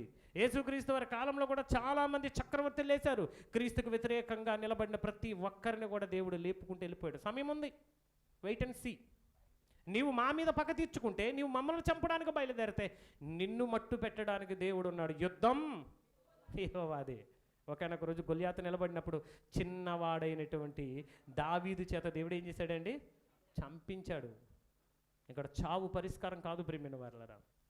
ధైర్యంగా నువ్వు ఎదుర్కో. నిజంగా ఎంతమంది హతసాక్షులైతే అంత క్రిస్టియానిటీ పెరుగుద్దే తప్ప తరగదండి. ఈ వాస్తవాన్ని మర్చిపోకండి. 5వ అధ్యాయం 27వ వచనానికి వచ్చేయండి. ఇప్పుడు అపోస్తలుల కార్యములు 5వ అధ్యాయం 27వ వచనం. ఎప్పుడు 4వ అధ్యాయంలో చెప్పినటువంటి వారు వినకపోతే వారిని తీసుకొని వచ్చి సభలో నిలవబెట్టగా ప్రధాన యాజకుల వారిని చూసి, మేము చెప్పాం కదా ఈ నామమును బట్టి బోధించకూడదని, మీకు ఖండితంగా ఆజ్ఞాపించలేదా? ఇదిగో మీరు యెరూషలేమును మీ బోధతో నింపి ఈ మనిషిని హత్య మా మీదకి తేవాలని ఉద్దేశించుచున్నారని చెప్పాను. కాబట్టి నేను మీతో చెప్పినదేమనగా 38వ వచనానికి వచ్చేద్దాం. 38వ వచనం. అలా చెప్పిన తర్వాత మాట్లాడిన తర్వాత 38వ వచనం అంటారు చూడండి.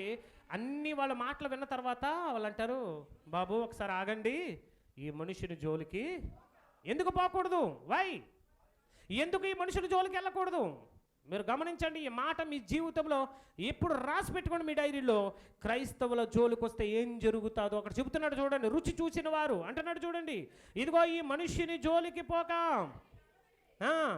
వారిని విడిచిపెట్టుడి. ఈ ఆలోచన అయినను ఈ కార్యమైనను మనుషుల వలన కలిగినదాయన. 2000 సంవత్సరాలుగా క్రిస్టియానిటీని అణచాలని చూస్తున్నారు. ఇది మనుషుల వలన కలిగిన కార్యమైతే ఏనాడో ఏమైపోవును? పైన ఎగ్జాంపుల్ చెప్పాడు. పైన ఎగ్జాంపుల్స్ ఇద్దరు విప్లవకారుల గురించి చెప్పాడు. పైన ఉదాహరణ చెప్పాడు చూడండి, చదవండి, మీకు అర్థమవుద్ది అక్కడ. ఈ దినములలో, ఇదిగో ఈ దినములకు మునుపు దూదా అనువాడు ఒకడు వచ్చాడు. దూదా అనేటువంటి వాడు ఒకడు వచ్చాడు, లేచి కొంతమంది ప్రజలు కూర్చుకొని విప్లవాన్ని సృష్టించాడు. కానీ కొంతకాలం తర్వాత ఏమైపోయాడు? చచ్చాడు. ఆడు చచ్చిన తర్వాత ఆడు సమాజం అంతా ఏమైపోయింది? చెదిరిపోయింది. ఆ తర్వాత కాలంలో మరొకడు వచ్చాడు. వాడు కూడా నేనేదో గొప్పవాడిని అని చెప్పుకున్నాడు. వాడు చచ్చాడు, వాడు సమాజం చెదిరిపోయింది. యేసుక్రీస్తు వారు చనిపోయిన తర్వాత ఈ సమాజం పెరిగిపోతుంది. దేవునికి స్తోత్రం కలుగునుగాక. విప్లవకారులు, క్రీస్తు కోసం నిలబడినటువంటి దైవ సేవకులు చనిపోయిన తర్వాత ఇంకా క్రిస్టియానిటీ పెరిగిపోతుంది. అంటే ఇది మనుషుల వలన కలిగిన కార్యము. అర్థమైంది మీకు? క్రిస్టియానిటీ మనుషులు ఏర్పరచుకున్నటువంటి కార్యం కాదు ప్రియమైన వాళ్ళరా, ఇది దేవుని వలన కలిగిన కార్యం అంటున్నాడు చూడండి. కిందకి చదవండి. ఈ దేవుని వలన కలిగినదాయన, మీరు దానిని వ్యర్థపరచలేరు. ఒకవేళ మనుషులతో నేను ఫైట్ చేద్దామని అనుకుంటే మీరు ఎవరితో ఫైట్ చేస్తున్నారు?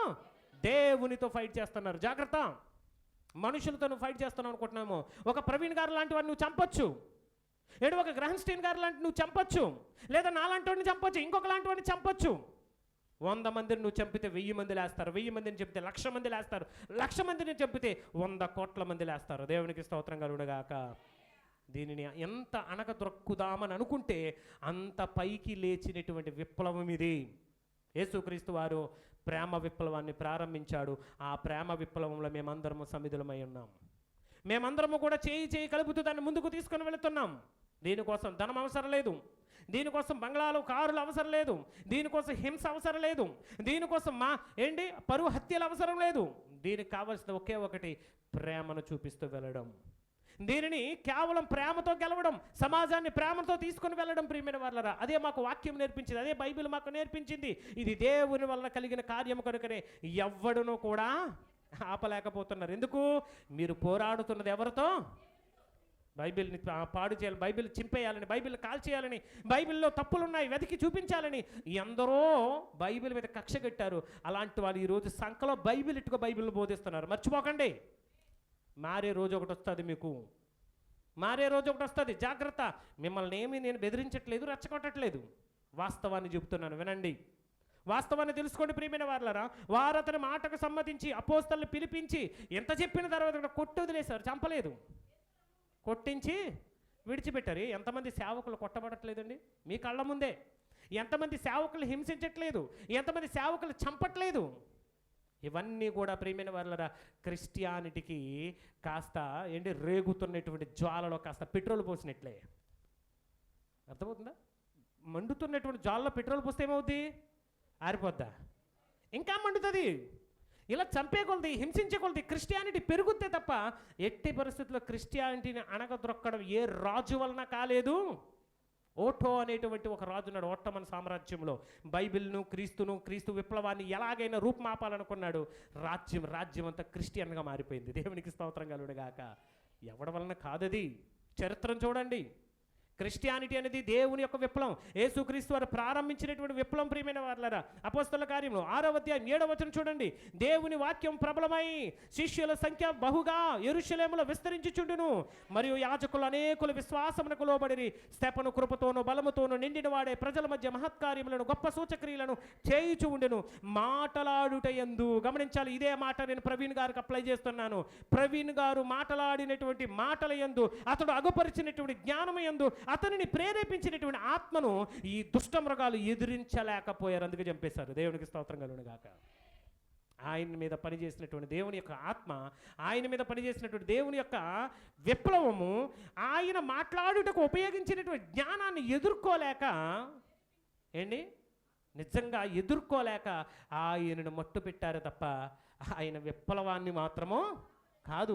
ఒక ప్రవీణ్ గారిని మట్టు పెడితే విప్లవం ఆగిపోద్ది అనుకుంటున్నారేమో. ఇప్పుడు చూడండి ఎంతమంది ప్రవీణ్ గారులు బయటకు వస్తారో. ఇప్పుడు యూట్యూబ్ షేక్ అయిపోతుంది. ఇప్పుడు YouTube channels, Facebook, Instagram shake అయిపోతుంది. చూడండి, ఎక్కడ స్క్రోల్ చేసినా ఒకే ఒక్కటి హతసాక్షిగా మారినటువంటి ప్రవీణ్ గారి యొక్క వీడియో మాత్రమే. దేవునికి స్తోత్రం కలుగునుగాక. హతసాక్షిగా క్రీస్తును చూపిస్తున్నటువంటి ప్రవీణ్ గారి యొక్క మరణం మాత్రమే మనకు కనబడుతూ ఉంది. గమనించాలి విషయాన్ని. ఏం సాధించారు చెప్పండి? హాయిగా నిద్రపోతుంది, ఏదో స్లో అండ్ స్టడీగా వెళ్తుంది. ఇప్పుడు ఎలా వెళ్తుంది? ఇప్పుడు బుల్లెట్ ట్రైన్ వేసుకుంది. ఇప్పుడు ఇదివరకు ప్యాసింజర్లో వెళ్ళేది క్రిస్టియానిటీ, ఇప్పుడు ఎలా వెళ్తుంది? బుల్లెట్ ట్రైన్ మీద వెళ్తుంది ఇప్పుడు క్రిస్టియానిటీ. దీన్ని ఆపడం ఎవరి వలన? నెక్స్ట్ జపాన్ నుంచి ఇంపోర్టెడ్ ట్రైన్స్ వస్తాయి. నెక్స్ట్ ఏ ట్రైన్స్ వస్తాయండి? 600 కిలోమీటర్ స్పీడ్. ఇంకొక 2, 3, 4 సేవకులు మరణించకూడదు, ఇంకా స్పీడ్ పెరుగుద్ది. నెక్స్ట్ విమానాల్లో ఎగురుద్ది. అంత వేగంగా క్రిస్టియానిటీ వ్యాప్తి చెందడానికి సిద్ధంగా ఉంది. చంపుతారా? చంపుకోండి. చట్టాలు ఊరుకో, మాకు ఆ చట్టం మీద నమ్మకం ఉంది, మేము క్షమిస్తాం. ఈరోజు చూడండి, గ్రహం స్టెయిన్ గారి యొక్క భార్య కోర్టులో నిలబెట్టినప్పుడు దోషులందరినీ నిలబెట్టారు. ఇలాగ వరుసగా నిలబెట్టి, అమ్మా నీ భర్తను చంపిన వారు, నీ పిల్లలు చంపిన వారు వీళ్ళే, నువ్వు చెప్పు ఎలాంటి శిక్షను వేయమంటావని జడ్జి గారు అడిగితే ఆమె అన్నది, నా భర్త క్రీస్తు ప్రేమను చూపించాడు, నేను కూడా అదే ప్రేమను చూపిస్తాను. నా భర్తను చంపిన వారిని శిక్షించకుండా వదిలేయండి అన్న. దేవునికి స్తోత్రం కలుగునుగాక. కోర్టు ఉరిశిక్ష వేయలేదు వాళ్ళకి. ఎందుకంటే కుటుంబస్తులు క్షమించినప్పుడు ఉరిశిక్ష చేసే అధికారం ఎవరికి లేదు? ప్రభుత్వానికి లేదు. మరి ఏం చేయాలి? యావజ్జీవ కారాగార శిక్ష ఇస్తుంది, మరికొంతమందిని మారడానికి అవకాశం ఇచ్చింది. అలా శిక్ష వేసి విడిచిపెట్టిందండి. నిజంగా ఆమె తన కళ్ళ ముందే తన భర్త, పిల్లలు కాలిపోతూ ఉంటే కళ్ళారా చూసినటువంటి ఆమె ఆమె హృదయంలో ఎంత బాధ ఉంటుందో చెప్పండి. వ్యాన్లో ఎముకలు తప్ప ఏమీ కూడా మిగలలేదు. ఆ జీపులో ఎముకలే మిగిలాయి. ఈరోజు ప్రవీణ్ గారి యొక్క మిస్సెస్ గారు కూడా, నా భర్తను చంపిన వారిని నేను హృదయపూర్వకంగా నేను క్షమిస్తున్నాను. అలాంటి మనసు అండి క్రైస్తవులది. నిజం. ఒకవేళ మేము కోపంగా మాట్లాడొచ్చు, మేము ఒకవేళ అరిసి మాట్లాడొచ్చు, ఒకవేళ మేము గట్టిగా మాట్లాడొచ్చు, కానీ అది ప్రేమతో మాట్లాడతామే తప్ప ఎలాంటి పగతోనూ ప్రతీకారాలతోనూ మేము ఇప్పటికీ కూడా ప్రవీణ్ గారి యొక్క కుటుంబము ఇదిగో ఆయన్ను చంపిన వారిని క్షమించింది. మేము కూడా మిమ్మల్ని క్షమిస్తున్నాం, మారండి. మేము కూడా మిమ్మల్ని క్షమిస్తున్నాం, మీరు మారండి. క్రీస్తు ప్రేమను మీరు తెలుసుకోండి. ఖచ్చితంగా చట్టం మీద నమ్మకం ఉంది, ఏదో ఒక రోజు నిజం వస్తుంది. చంపడానికి వెళ్ళిన వాడు ఒక్కడ కాదు, ఇద్దరు అంతకంటే ఎక్కువ ఉంటే ఏదో రోజు కొట్టుకొని వాళ్ళ మట్టుకు వాళ్ళే నిజాలు ఏం చేస్తారు, కక్కేస్తారు ఖచ్చితంగా. ఇది జరిగింది చాలాసార్లు. ఈరోజు సైలెంట్గా ఉన్నా ఏదో ఒక రోజు ఖచ్చితంగా ఆ యొక్క ప్రవీణ్ గారిని చంపుతున్నప్పుడు ఎవడో ఒకడు వీడియో తీసే ఉంటాడు. ఎందుకంటే సుపారీ ఇచ్చినోడికి చూపించాలిగా మేము చంపామని. సుపారీ ఇచ్చినోడికి వీడియో చూపించాలి కదా, ఖచ్చితంగా వీడియో ఫార్వర్డ్ అవుతుందిగా. ఫార్వర్డ్ అయింది, ఫార్వర్డ్లో ఆగదమ్మమ్మ, ఖచ్చితంగా అది ఎక్కడికి వస్తుంది, బయటికి రావాల్సిందే. కంగారు ఎందుకు, అన్నీ అవుతాయి, అన్నీ అవుతాయి. చాలామంది మంచి మంచి హ్యాకర్స్ ఉన్నారు. అవసరమైతే నేర్చుకుందాం ఇలాంటి దొంగలు బయట పెట్టడానికి. ఏంటి ఎన్నో నేర్చుకున్నాం, ఇదో పెద్ద పని అండి. ఏం కాదు, ప్రతీది బయటకు వస్తుంది. ప్రభుత్వం అవసరమైతే బయటకు తీస్తుంది. ఈ మధ్య ఒక చట్టం వస్తుంది, కొత్త చట్టం, సోషల్ మీడియా మీద మాకు కంట్రోల్ కావాలి అని అడుగుతున్నారు. అంటే ఎవరైనా ప్రభుత్వానికి వ్యతిరేకంగా కానీ మతాల కొరకు మాట్లాడినా కానీ అలాంటి వీడియోలు డైరెక్ట్గా ప్రభుత్వం వారు తీసేయడానికి మాకు అధికారం కావాలని కోరుతున్నారు. ఏ గ్రూప్లోకి వెళ్ళైనా నోటుకొచ్చినట్లు వాగితే ఆ గ్రూప్లో ఉన్నటువంటి మెసేజ్ని కంట్రోల్ చేయడానికి మాకు రైట్స్ కావాలి, వారి మీద కేసులు పెట్టడానికి మాకు రైట్స్ కావాలని కొత్త చట్టం తీసుకొని వస్తారు. ఆ చట్టం మాకే కాదు, ఎక్కువ ఎవరికి ఉపయోగపడుతుంది అంటే మీకే ఉపయోగపడుతుంది. అది మీకే ఎక్కువ ఉపయోగపడుతుంది, మీరే ఎక్కువ దొరుకుతారు. నోటు దొరకదు. చూడండి, ఒకడు వచ్చి పనికి మాలిన వాడు అంటే అందరినీ ఇరికించేస్తున్నాడు. ఒకడు వచ్చి వీడికి ఏ చేతగా ఏమీ లేదు, వీడికి పౌరుషం వచ్చేసింది, వీడికి కింద నుంచి పుట్టుకొచ్చేసింది పౌరుషం. ఇలాంటి వాళ్ళు మేము లేపేస్తామంటున్నారు. మరి వీడి పరిస్థితి ఎలా ఉంటుందండి? నిజంగా చూస్తే నాకు నవ్వు వచ్చింది అండి చూసి. గుమ్మడికాయలు దొంగ ఎవడరా అంటే ఎవడైనా భుజాలు తడుముకున్నాడు, బాబు నేనైనా మోసుకొచ్చాను, ఏమైనా కంపెనీ ఆకులు ఉన్నాయి అలవలు ఉన్నాయని. నిజమైన దొంగలని నిజమైన దొంగలు సైలెంట్గా, వాళ్ళు తేలుకుట్టిన దొంగలు అలా ఉండిపోయారు. తేలుకుట్టినా సరే దొంగడు ఏం చేశాడు, సైలెంట్గా ఉండిపోయాడు. ఎందుకు, అరిస్తే దొరికిపోతారని. కానీ వీడు మాత్రం అయిపోయింది, వీడి పని అయిపోయింది, ఆల్రెడీ కేసులు అయిపోయి వీడి మీద కొన్ని రోజులే. అలాంటి ఒకడు నోటు తోళ్ళు అందరూ బయటకు వస్తారు. అనుకుంటాడు నేను ఇలా అరిస్తే సపోర్ట్ చేస్తారు. నీకు సపోర్ట్ చేసిన వాళ్ళు కూడా ఏమైపోతారు, వెళ్ళిపోతారు. నీకు సపోర్ట్ చేసిన వాళ్ళు అందరూ జైలుకే. అంటే చట్టం ఎవరి చుట్టమో కాదు, అది ఏ మతమైనా ఏ పార్టీ అయినా. ఆఖరికి ప్రధానమంత్రిని కూడా దించేసే అధికారం చట్టానికి ఉంది. దేవుడికి స్తోత్రం కలుగును గాక. ఈ చట్టం ముందు ఒకవేళ నువ్వు తప్పించుకోవచ్చు టెంపరీగా, పైవాడి చట్టం ముందు ఎవడో కూడా తప్పించుకోలేరు. కొన్ని విషయాలు మనం చూద్దాం. చూడండి, అపొస్తలుల కార్యం 6వ అధ్యాయం 11వ వచనం. అప్పుడు వారు వీడు మోషే మీదను దేవుని మీదను దూషణ మాటలు పలకగా మేము వింటమని చెప్పుటకు మనుషులను కుదుర్చుకున్నారట. ప్రవీణ్ గారు మాట్లాడినప్పుడు ఈ దొంగలు ఏమంటున్నారు తెలుసా, మా మతాలను కించపరిచాడండి, మా గ్రంథాలను మీ మతాలను మీ గ్రంథాలను కించపరిచేంత నీచమైన స్వభావం కలిగిన వారు కాదు ప్రవీణ్ గారు. ఎందుకంటే వాళ్ళ వీడియోస్ అని మేము చూస్తుంటాం, ప్రత్యక్షంగా చూసినటువంటి వ్యక్తులం. ఆయన తప్పులు ఏవైతే ఉన్నాయో దీని వలన సమాజాన్ని మీరు తక్కువ చూపు చూస్తున్నారని వేలెత్తి చూపించాడే తప్ప మీ గ్రంథాలు చెడ్డమని, మీ దేవుళ్ళు చెడ్డవారని ఏ రోజు కూడా ప్రవీణ్ గారు మాట్లాడింది లేదు. మీరు ఏం చేస్తున్నారు ఇప్పుడు? ఆనాడు ధర్మశాస్త్రోపదేశకులు, యూద మత పెద్దలు ఎలాగైతే స్తెపన మీద మనుషులను డబ్బులిచ్చి మనుషులను పెట్టి ఎలాగైతే అబద్ధ సాక్ష్యాలు చెప్పించారు. ఇదిగో ప్రవీణ్ గారు మా మతాల గురించి మాట్లాడాడు, ప్రవీణ్ గారు మా గ్రంథాల గురించి మాట్లాడాడు. గ్రంథాల గురించి ఏం మాట్లాడాడో చెప్పు. నీ గ్రంథంలో వర్ణ వ్యవస్థ ఉంది, కుల వ్యవస్థ ఉంది, మనుషుల్ని హీనంగా చూసే వ్యవస్థ ఉంది. అది తప్పని చెప్పాడు, అంతే తప్ప నీ గ్రంథం తప్పు, నువ్వు తప్పని నిన్ను ఎప్పుడు నిందించే పరిస్థితి లేదు. కానీ కళ్ళు కనబడినవాడు ఏమనుకుంటాడండి అండి, ఆ వ్యక్తి కూడా మరలా అణగారినోడే, ఆ వ్యక్తి కూడా చాలాసార్లు దెబ్బలు తిన్నోడే, ఆ వ్యక్తి కూడా ఏంటి వాళ్ళ పూర్వీకులు కూడా ఒకప్పుడు వీళ్ళ బానిసత్వాన్ని అనుభవించిన వాళ్ళే. అయినా సరే కవర్ చేసుకుని మతం ముసుగులో ఈరోజు ప్రేమైన వాళ్ళరా, మతం మత్తు లాంటిది. ఎలాంటిది ఇది? మతం ఎలాంటిది? మత్తు. ఒక్కసారి ఆ మత్తులో పడ్డారనుకోండి మీ జీవితాలు నాశనం అయిపోతాయి. జాగ్రత్త ప్రేమైన వాళ్ళరా, మీ బ్రతుకులు నాశనం అయిపోతాయి. దూషణ మాటలకి మనుషులను కుదుర్చుకొని ప్రజలను, పెద్దలను, శాస్త్రులను రేపి అతని మీదకు వచ్చి ఏం చేశారండి? అతను పట్టుకున్నారు. 15వ వచనం, సభలో కూర్చున్న వారందరూ అతని వైపు తేరి చూడగా అతని ముఖం ఎలా ఉందండి?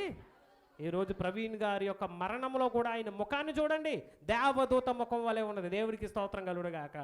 తేజస్సు చూడండి, ఆ నవ్వు చూడండి, ఆ స్మైల్ చూడండి. మరణాన్ని ప్రేమతో ఆహ్వానించినటువంటి హతసాక్షి ఆయన. క్రీస్తు ప్రేమ అది. ఎప్పుడైతే స్టెఫను గారిని కొట్టడానికి చూశారో, స్టెఫను గారిని చంపడానికి చూశారో, ఆయన ముఖమంతా దేవదూత ముఖం వలె, హతసాక్షులైన వారి యొక్క ముఖాలు అలా ఉంటాయి.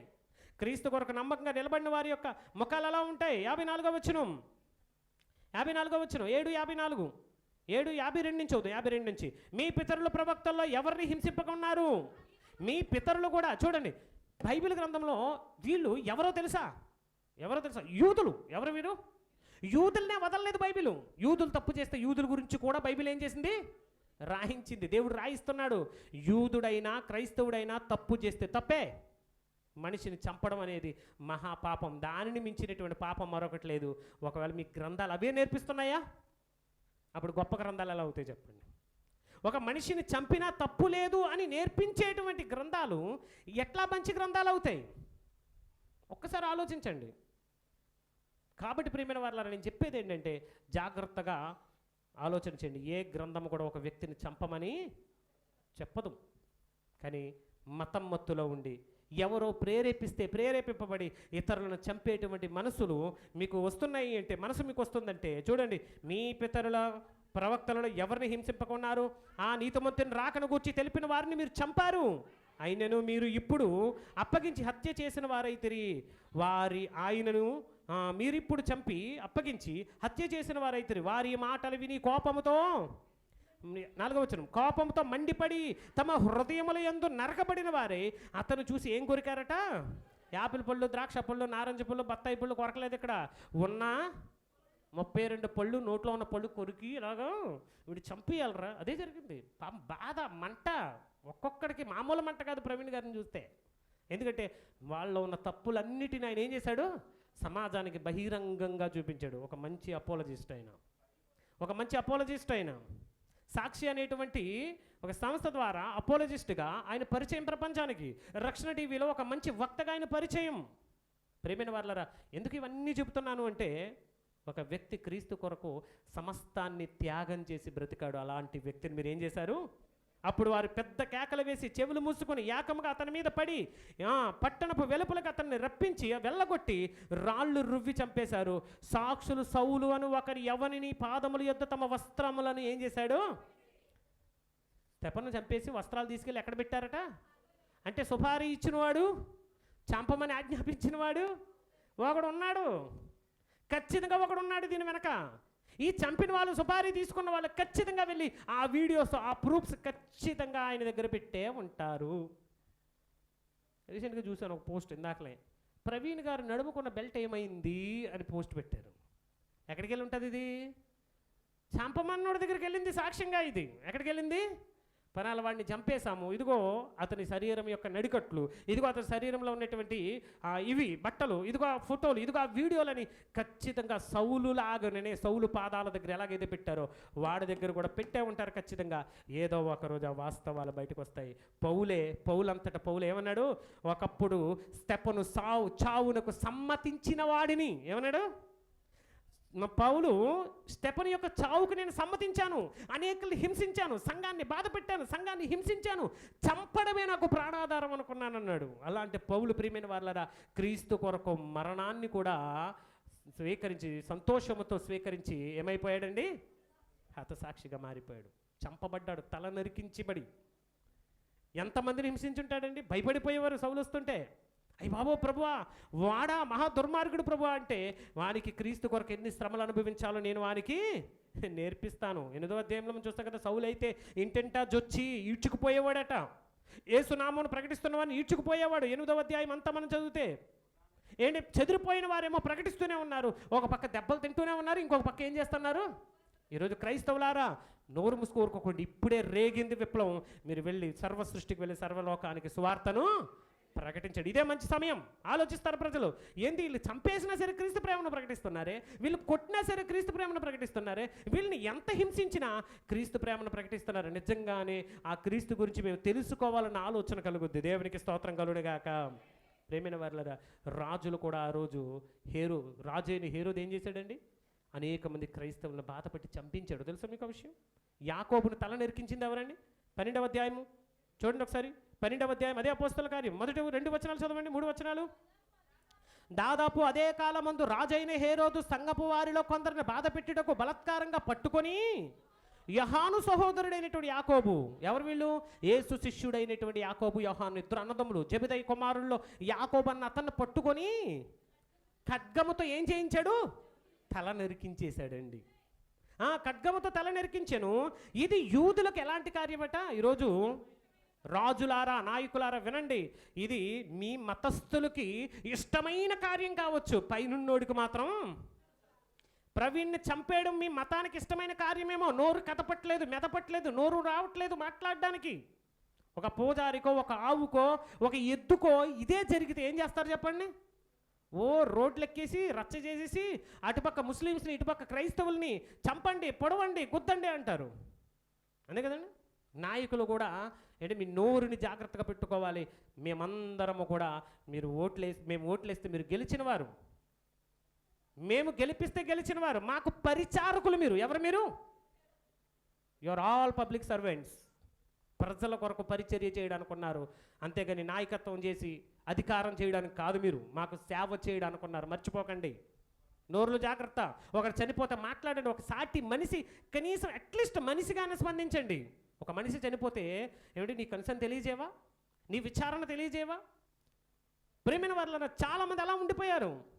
అందుకే ప్రేమైన వాళ్ళ క్రైస్తవులారు, మీరు లేవండి, మీరు నిద్రపోకండి, విప్లవాన్ని ముందుకు తీసుకెళ్ళండి.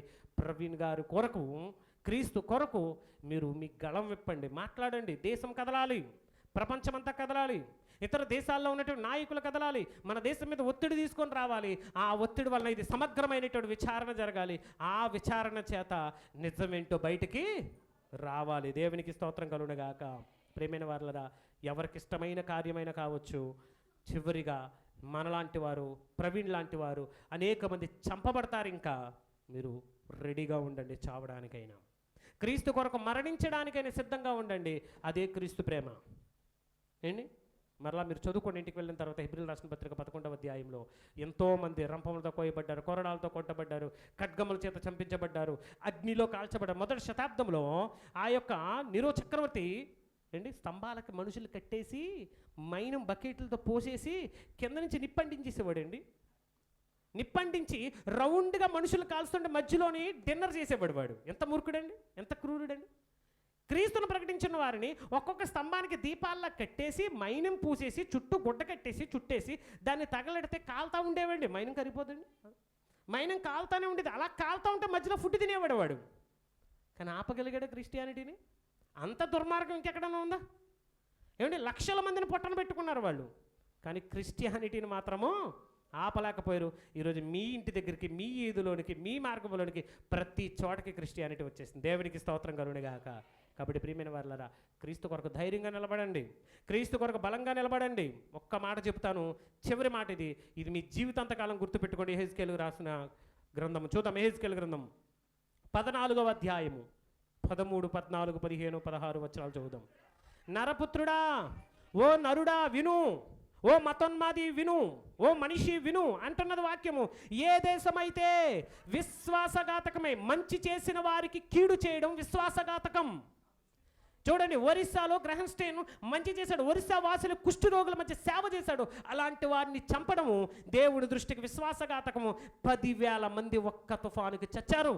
నేనున్నాను ఆ తుఫాన్లో, నేను అనుభవించాను ఆ తుఫాన్లో. నా గ్రామంలో ఒక్క ప్రాణం కూడా పోలేదు. దేవునికి స్తోత్రం కలుగునుగాక. నేనున్న ప్రాంతంలో ఒక్క క్రైస్తవుడు కూడా చచ్చిపోలేదు, ఒక హిందువుడు కూడా చచ్చిపోలేదు. మేము ఒరిస్సాలోనే ఉన్నాం.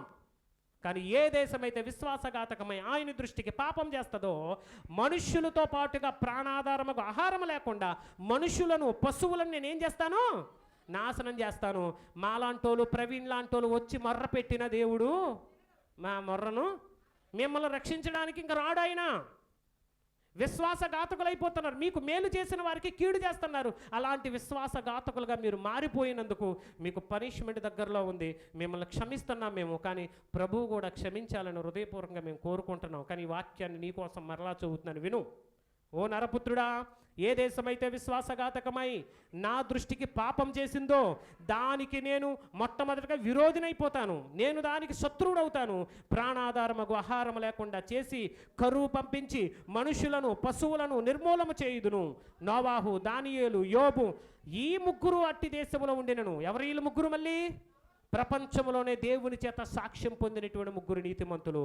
నోవాహు, దానియేలు, యోబు. నోటి మాట చేత నిన్ను పాపము చేయనటువంటి నీతిమంతులు వీళ్ళు.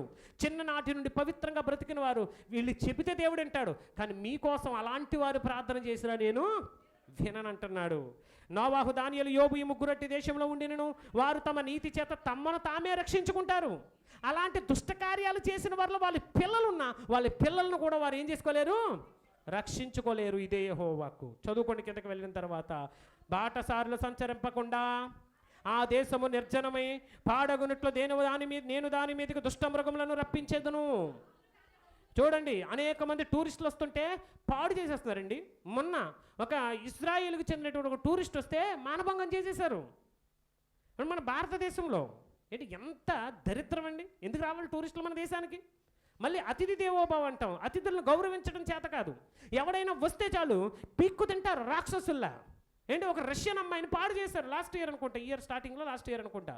ఏంటి, ఎందుకు ఇవన్నీ జరుగుతున్నాయి? బాటసారులు నడిచేటువంటి ప్రాంతాల్లో మృగాలను రప్పిస్తాను నేను. మృగాలను రప్పించి మీ దేశాన్ని నాశనం చేస్తానంటున్నారు. చూడండి, ఆ ముగ్గురు దానిలో ఉండినను నా జీవముతోడు నా ప్రాణముతోడు వారు తమను తాము రక్షించుకుంటారు, కానీ కుమార్తెలను కూడా రక్షించుకోలేదు. యెహోవా వాక్కు. నేను అట్టి దేశం మీదకి యుద్ధము రప్పించి ఖడ్గమును పిలిపించి నీవు ఈ దేశమందు సంచరించి మనుషులను పశువులను నిర్మూలన చేయమని ఆజ్ఞ ఇద్దును. గ్రహస్టేన్ గారు చనిపోయిన తర్వాత ఒరిస్సా ప్రాంతాల మీదకి యుద్ధం వచ్చింది. ఒక తుఫాన్ వచ్చింది. 10,000 మంది చచ్చారు. 10,000 మంది దడ. ఒక్కొక్కడికి పూజలు పూజలు చేయడం మొదలెట్టారు. మళ్ళీ తుఫాన్ రాకుండా ఏం చేయడం మొదలెట్టారు? ఆ భక్తి ఏదో ఎప్పుడు ఉండాలి? తుఫాన్ రాకముందు ఉండాలి ఆ భక్తి ఏదో. ఏంటి, ఆయన అంటే వాక్యం సెలవిస్తున్నాడు, ఖచ్చితంగా ఏదో ఒక విప్లవం రాబోతుంది. ఆ దేశం మీదకి ఖడ్గం, యుద్ధం రప్పిస్తానంటున్నాడు. జాగ్రత్త. ఇలాంటి పనికిమాలిన పనులు చేశారనుకోండి, యుద్ధాలే వస్తాయి. ఇతర దేశాల వలన మీకు యుద్ధాలు వస్తాయి, అంతర్యుద్ధాలు వస్తాయి, నీలో నీకే కలహాలు వస్తాయి. తర్వాత నువ్వు నాశనం అయిపోతావు, నీ పార్టీ నాశనం అయిపోద్ది, నీ దేశం నాశనం అయిపోద్ది. చూడండి జాగ్రత్తగా.